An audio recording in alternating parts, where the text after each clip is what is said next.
Yeah. We'll be a long way away. Okay. Now I'm 51. There we go. All right.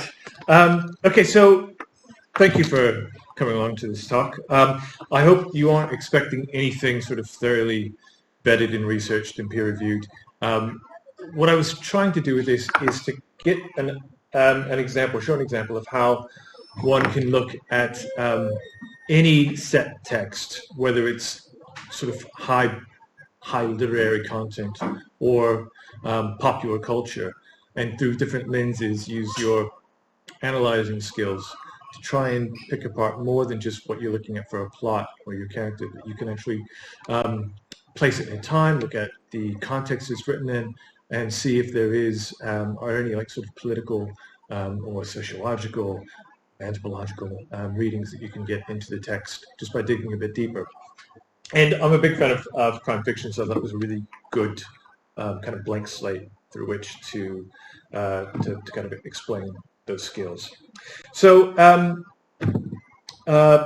politics of crime fiction. So there's a prevailing belief, and this has been whittled down over the last 30 years, but it still is present among sort of literary critics and academics, that crime fiction is sort of harmless airport fodder. Sort of, pot boilers to pass the time. And academics have written crime fiction off for decades as sort of formulaic, lowbrow ephemera with no lasting cultural impact. But I'm a believer, long adhered to this definition, that art is a product of the society from which it comes from. And so anything that is created from that society can be used to explore aspects of that society. And all one has to do is walk into a Waterstones or W.H. Smith or Blackwell and see the amount of space that's given over to sort of potboiler genre books, and realize that we as a society produce a lot of this content. So there's a lot of content there through which we can sift and look and explore.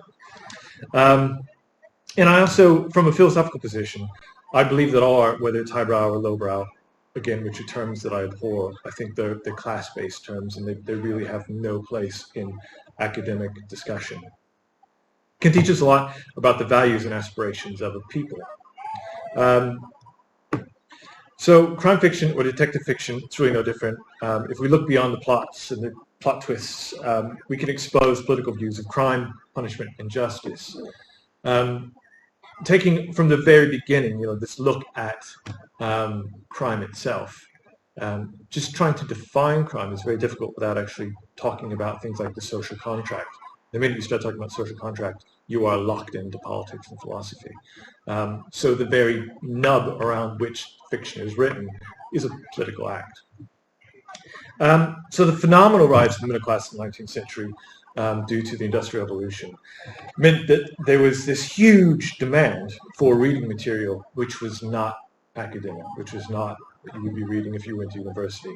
And so publishers met this demand, looking at the profitability of cheap newspapers at the time, who were using sensational headlines based around crimes that were taking place to attract revenue, and looked at things like Wilkie Collins, The Woman and Wife, and said, there is something here, and they started courting fiction writers to write detective fiction.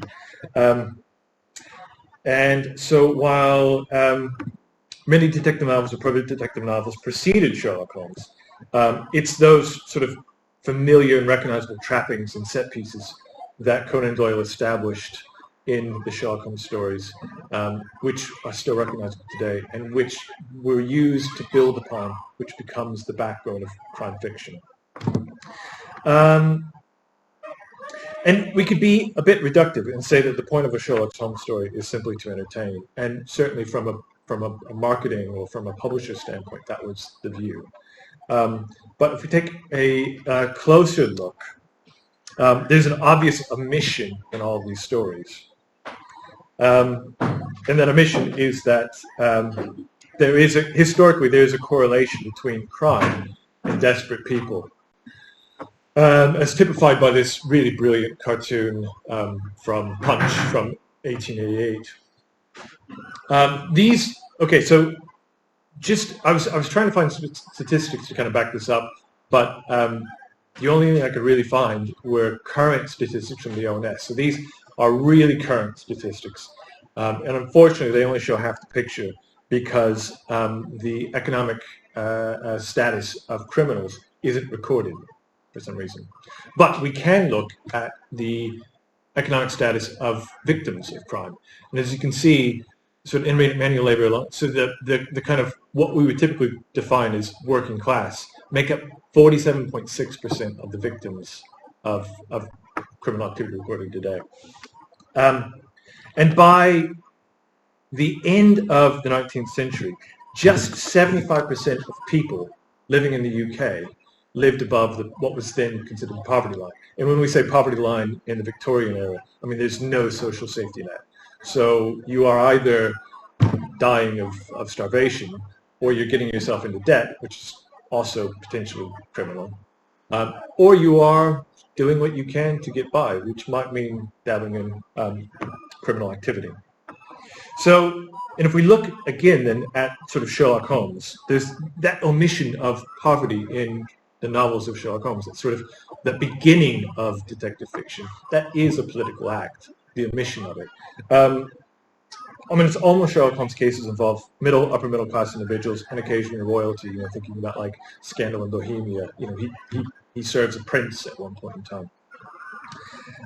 So for the late Victorians, crime had been scrubbed of its desperation and awful necessity and replaced by mind puzzles for the indolent, wealthy, and aspiring middle class. For the next 40 or 50 years, into the golden age of crime fiction, crime fighting stays largely in the remit of wealthy private detectives. So this trend continues.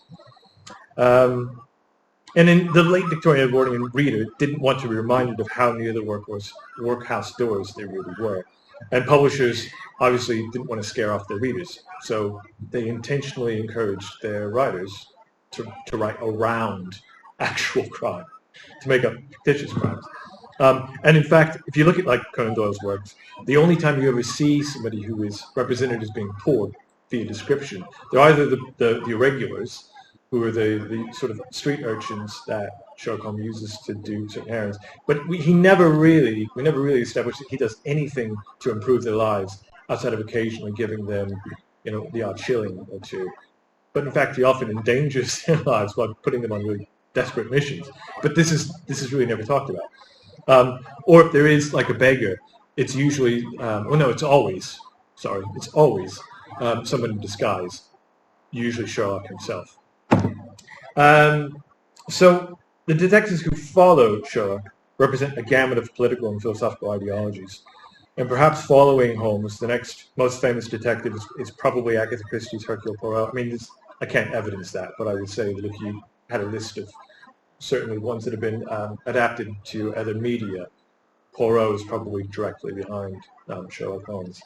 And the workhouses weren't abolished until the 1930s. So there is still that sense of you know, the need, the necessity, or not the necessity, but the ubiquitousness of poverty and how it's whitewashed in that era. So I'm going to go through from here a series of novels that lead up until the present day in publishing and crime fiction.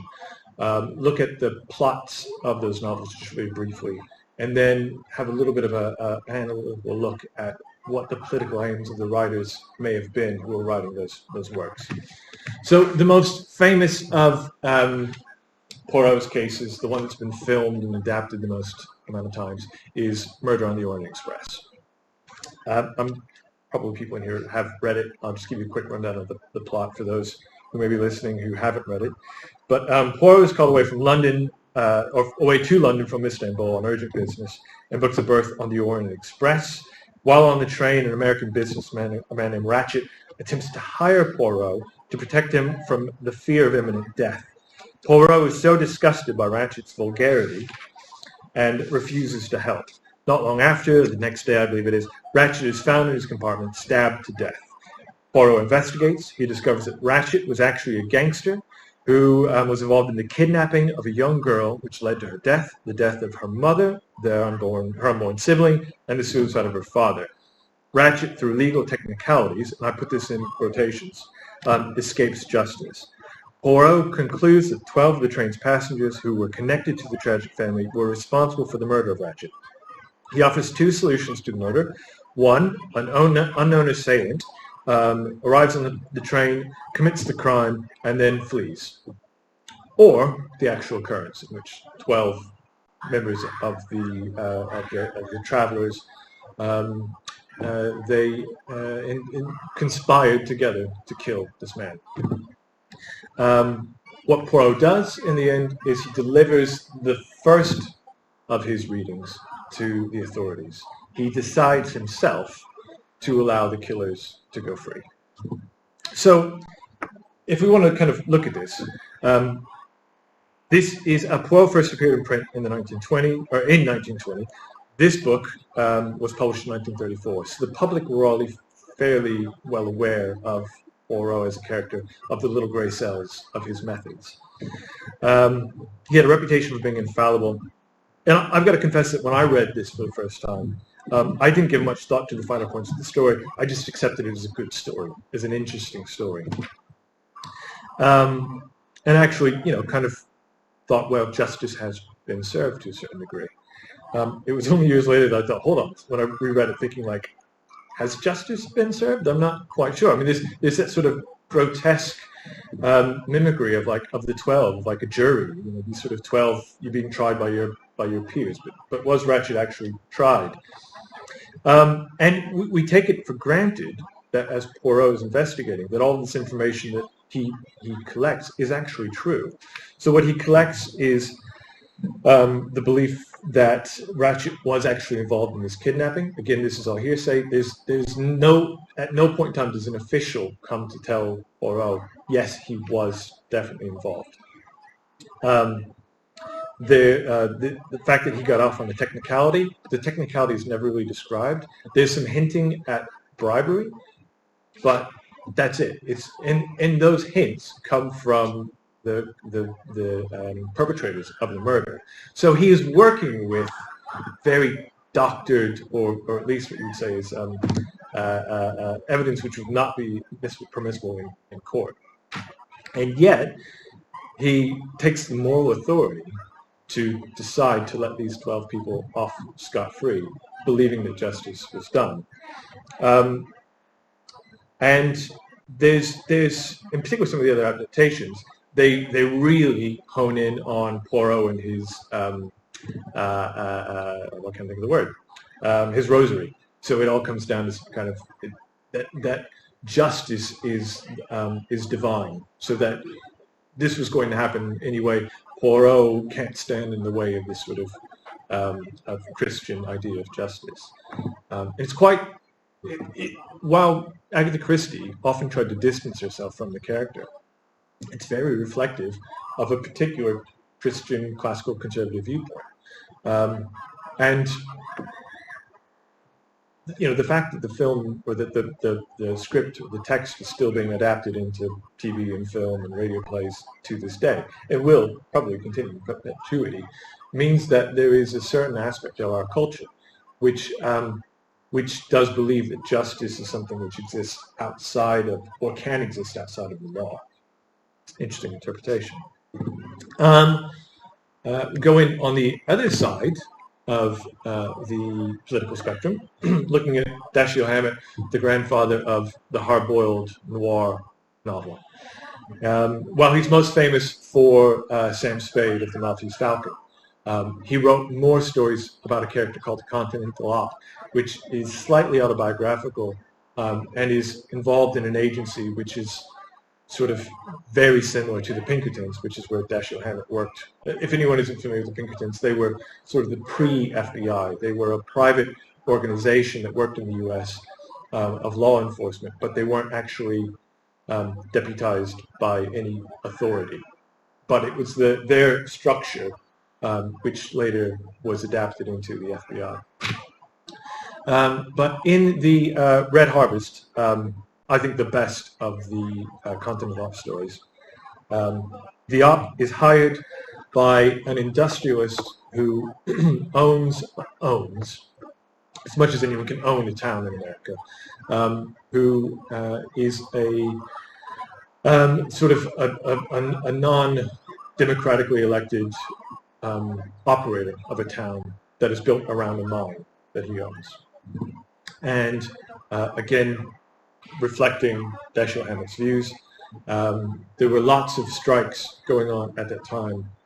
There was very little regulation around mining and the safety of miners in the United States up until the 40s.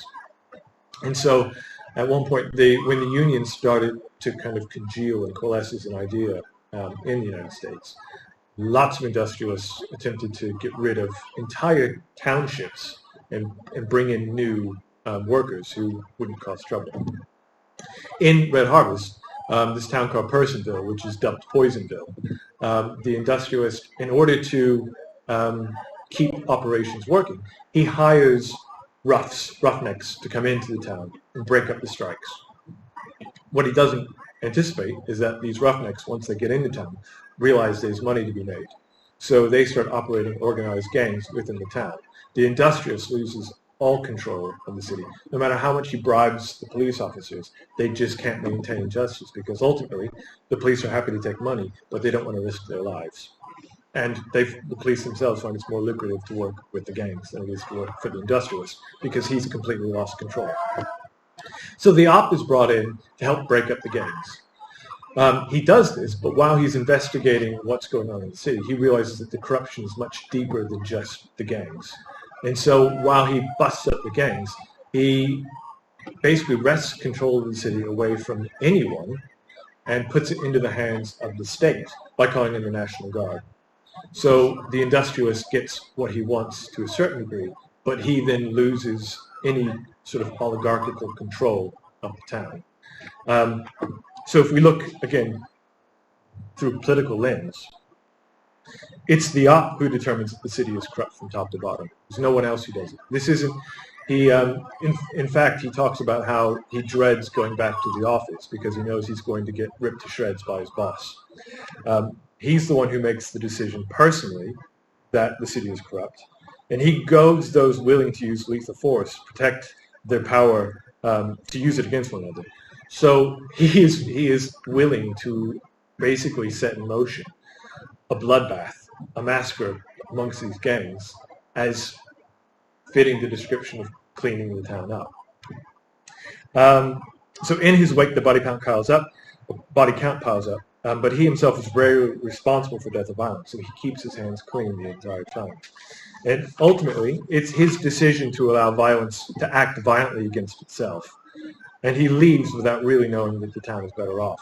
So he sets in motion what he thinks is an idea of democracy, of better governorship. But he has no skin in the game. He doesn't really know whether or not the things that he's done will actually help or hinder it. For all we know, he leaves, and a week later, the town is in flames.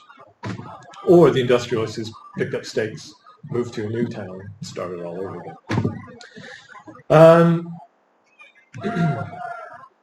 Then by the 1960s, there are a few dozen African-American authors who have found their way into the international publishing industry.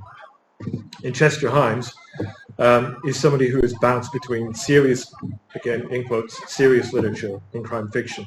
And he created two of the most lethal and rigid detectives in the genre. This is also a period where the fictional detective is moving away from the private industry and into the state complex.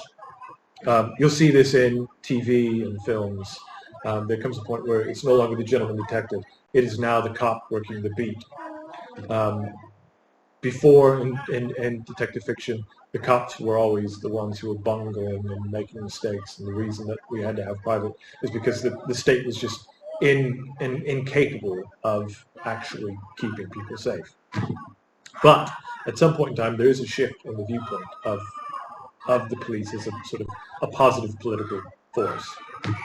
Has anyone ever read Chester Himes? No? Okay, really interesting writer. So his most famous of his, he's again his sort of serious literary works are much more famous. But of his crime novels, Cotton Comes to Harlem is the most famous. The plot is really convoluted. I don't think it's going to make sense if I explain it. I'm going to try and distill it down.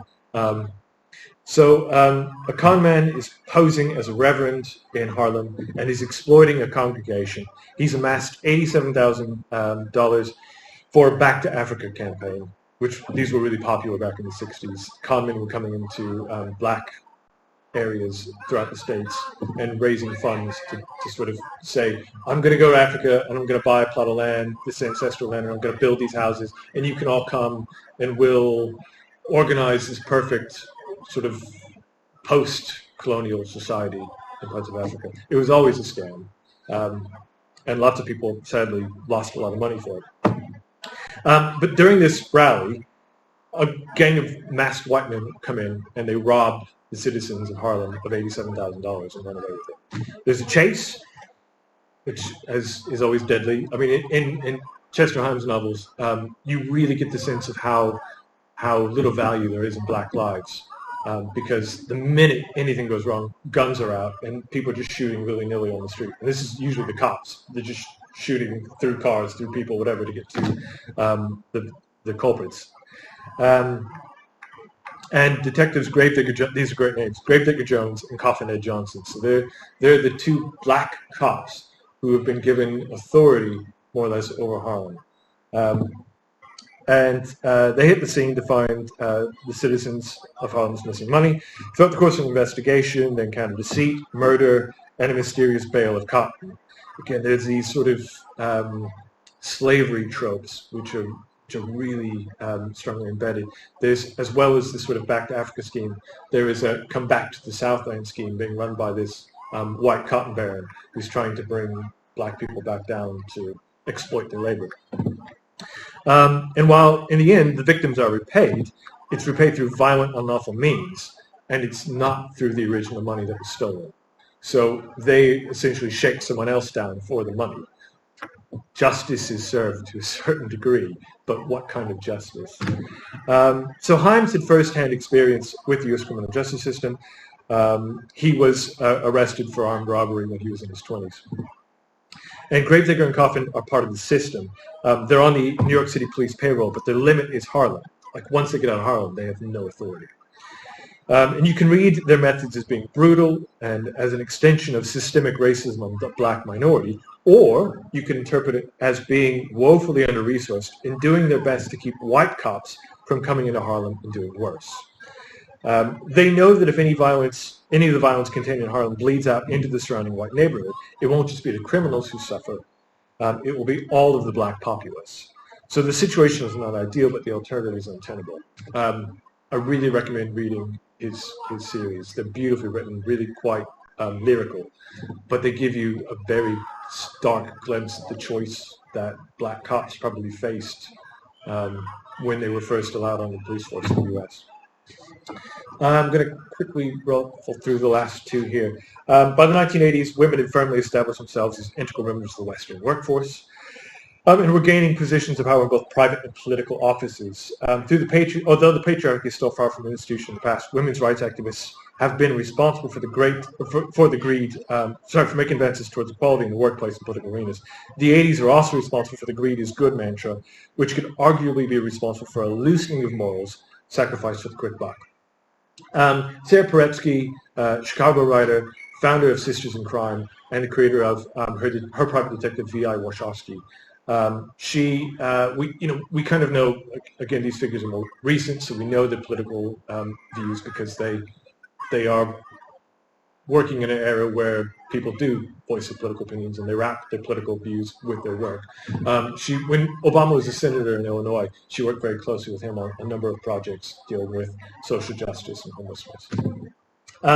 In her most critically lauded book, Hard Time, V.I. Warshawski, a private detective, is accused of committing a hit and run in which the victim later dies in hospital. The victim is a penniless immigrant whose last known address was a correctional facility and who had previously been a nanny for a wealthy businessman. Before the cops can plant enough evidence on her to arrest her, she begins to link the businessman to a media company and the aforementioned correctional facility. So again, this sort of idea of money seeping into everything. She also learns that the deceased suffered from what appears to be a botched abortion before dying. Before she can tie up loose ends, she herself is thrown into the same correctional facility where the victim has previously resided.